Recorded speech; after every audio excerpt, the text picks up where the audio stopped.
지난주는 버락 오바마 미국 대통령의 2기가 정식 출범했습니다. 하지만 전문가들은 공화당이 하원을 장악한 상황에서 중산층 증세 억제와 부자 증세 등의 문제를 해결해 나가는 일이 쉽지 않을 것이라고 전망하고 있습니다. 미국 공화당이 정부 부채 한도 임시 증액을 추진하기로 결정해 미국 이슈는 일시적으로 해결됐지만 뱅가드의 벤치마크 변경과 엔화 약세 우려가 국내 증시 하락을 이끌어 지난주 코스피는 2.3% 하락했습니다. 한편 지난주는 영국의 EU 탈퇴 움직임이 유로존 경제의 새로운 불씨로 나타났고 일본 내각의 1월 경기 기조 판단을 8개월 만에 처음으로 상향 조절한 점도 눈여겨봐야겠습니다. BS투자증권 이두환 상무로부터 지난주와 이번 주 국제금융 환경 변화에 대해 들어봅니다.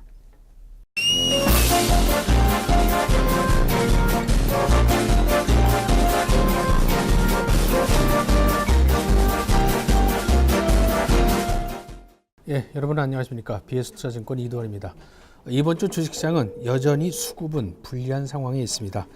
뱅가드 물량이 어느 정도 소화가 되어야지만 상승이 전환할 것 같은데 지금 이번 주에도 그것이 그렇게 여의치는 않아 보입니다. 하지만 4주 연속 하락에 대한 반발매는 충분히 예상해 볼 수 있는 그런 시점이 되지 않나 싶습니다.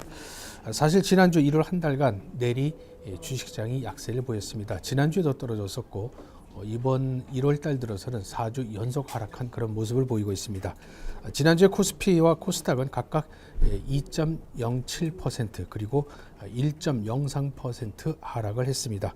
일본과 중국은 상승 속도 조절로 약보합 또는 강보합을 보였습니다만은 미국 주가는 연일 강세를 보이고 있고 유럽의 대부분 국가들도 주가는 계속 오름세를 보이고 있습니다. 먼저 미국을 살펴보면은 안전자산인 채권으로부터 주식 위험자산인 주식으로의 자금 유입은 계속되고 있습니다. 주가가 그만큼 연일 강세를 보이고 있다는 그런 모습인데요. 다우지수는 지난주에도 1.8%가 올랐습니다.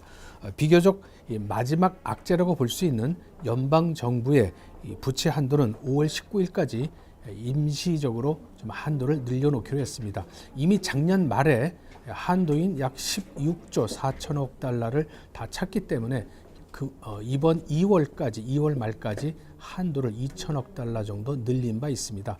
그것도 거의 다 소진이 되고 있기 때문에 일단 금액은 결정을 짓지 못했습니다만은 기한 자체는 5월 19일까지 좀 늘려놓았습니다.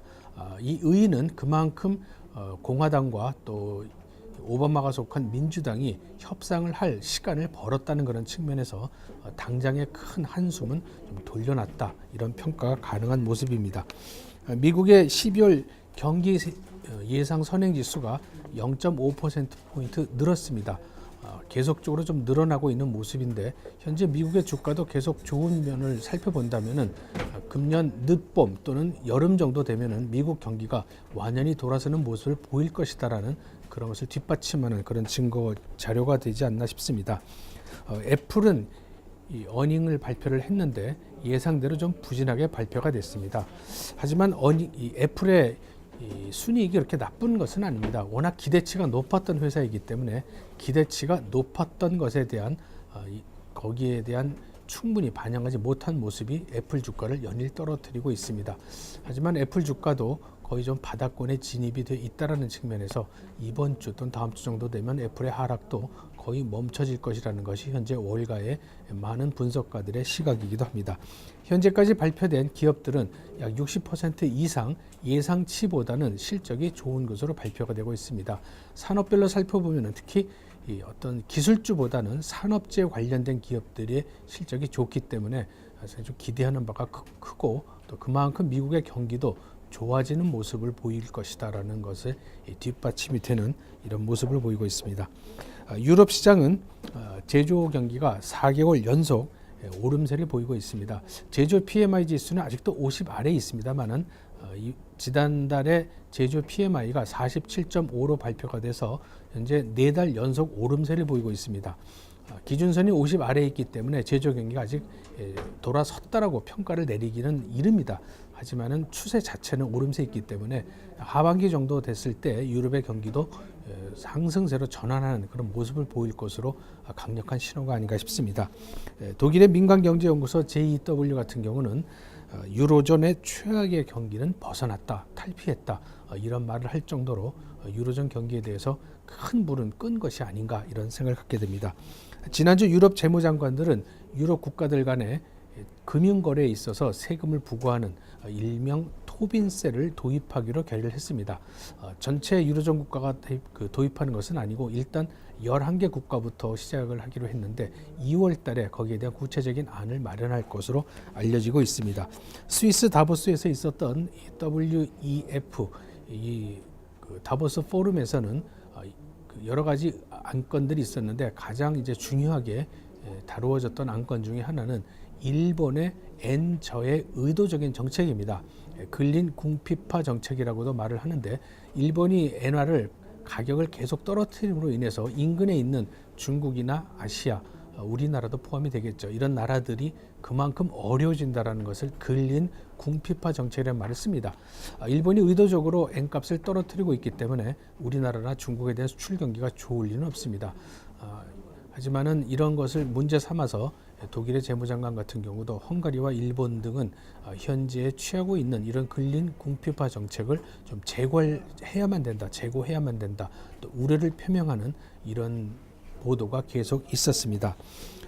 그럼에도 불구하고 달러 대비 엔화는 주말에 다시 90엔 아래까지 떨어져서 90.3엔을 기록하고 있는데 월요일인 오늘도 일본의 엔화는 계속적으로 내림세를 보여서 91엔까지 가는 모습을 보이기도 합니다. 일본의 엔화가 계속적으로 이렇게 약세를 보이는 것은 우리나라 주식시장에도 좋을 리는 없습니다. 특히 수출 주력 산업인 자동차, 조선, 철강 이런 산업 쪽에서는 엔값이 떨어지면 떨어질수록 우리한테는 좀 불리한 모습을 보이는 것도 상당히 좀 부담스러운 요인이 아닌가 싶습니다. 물론 한국은행에서도 원화를 방어하기 위해서 의도적으로 또 원값을 달러 대비 원화 가격을 좀 낮추는 이런 행동을 좀 취하고는 있습니다. 그래서 엔화와 원화가 동시에 좀 평가가 절하되는 이런 모습을 보이고 있는데 이미 엔화의 평가 절하 폭이 워낙 크기 때문에 현재 우리나라 수출 산업은 조금 어려운 그런 국면에 있지 않나 미루어 짐작해 볼 수 있을 것 같습니다. 한편 아시아 시장에서는 일본의 중앙은행이 2014년부터 매월 약 13조엔 우리나라 돈으로 150조 원이 넘습니다.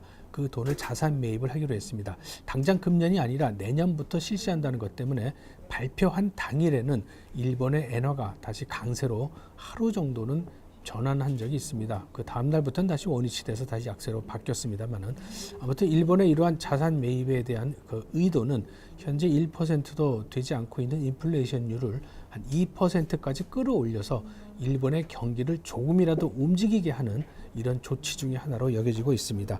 이런 의지가 워낙 강하기 때문에 일본의 이런 성장 정책은 계속적으로 이루어질 것으로 우리는 짐작해 볼 수 있습니다. 일본 주식시장은 지난주 0.12% 상승에 그쳤습니다. 속도 조절을 하는 모습인데 우리나라는 하염없이 떨어지는 것에 비해서 이미 충분히 올랐기 때문에 약간 좀 주춤거리는 속도 조절을 보이는 일본 주식시장이 좀 부럽기도 합니다. 반면 중국은 약 1.1% 정도 주가가 하락했습니다. 이미 12월 달에 상당히 높은 상승을 보였기 때문에 금년도 들어서는 연초 대비 약 0.9% 정도밖에 오르지 않은 그런 모습을 보이고 있어서 중국 주식시장도 속도 조절에 있는 모습이라고 여겨지고 있습니다. 하지만은 그 중국의 HSBC에서 발표하는 PMI 지수가 51.9로 최근 2년 내 최고를 기록하고 있습니다. 물론 중국 통계청에서 발표한 제조 PMI 지수가 아직 나오지 않았습니다만은 그 중국 통계청에서 발표하는 제조 PMI 지수의 선행 성격이라고 볼 수 있는 HSBC의 이 PMI 지수가 계속적으로 오르고 있다는 것은 중국 경제가 어떤 경기 바닥을 짚고 올라설 수 있다는 강력한 반증이라고 보여집니다. 어떤 민간경제연구소에서는 중국의 올해 경제 성장률을 8.4%까지 굉장히 높게 전망하는 것도 나올 정도로 중국 경제 역시 상승 전환으로 이 국면으로 들어가는 그런 모습을 우리한테 보여주고 있습니다. 한편 중국은 조선, 자동차, 철강, IT 등 상당히 많은 기업들이 생산 과잉 상태에 있기 때문에 이것을 산업 집중도를 높이기 위해서 상위 한 10개사 정도로 통폐합시키는 산업 합리화 정책을 펼칠 것으로 발표를 했습니다. 중국의 기업들은 워낙 크기 때문에 상위 10개사를 할지라도 우리나라의 큰 기업들보다 훨씬 더 큰 회사들이 많습니다.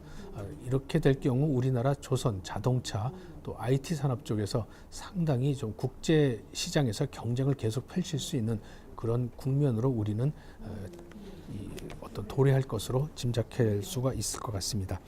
이번 주 주요 일정으로서는 미국의 FOMC 회의가 열립니다.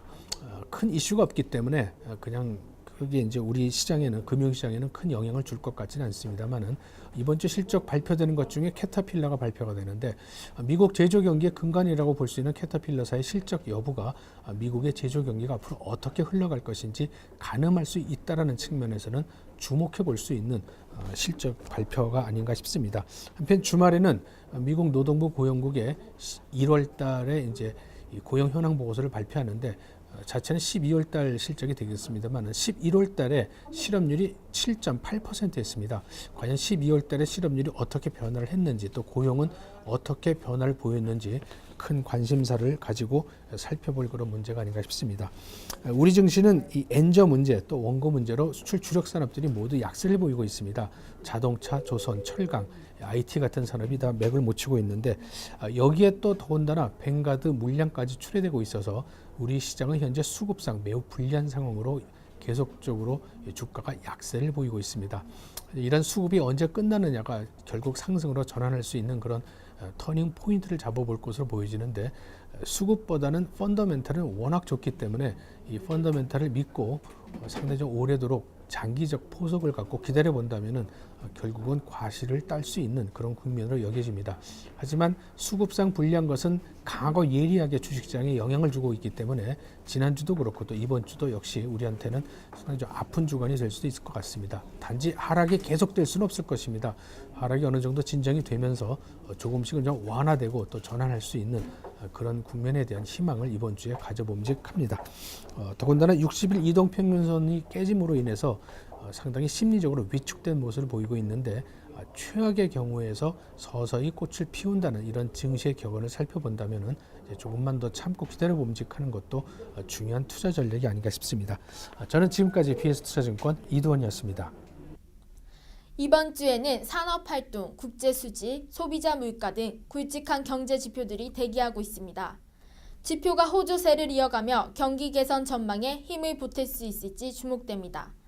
미국에서는 지난해 4분기 GDP와 고용 지표가 발표되며 미국 중앙은행은 올해 첫 통화정책 회의를 개최합니다.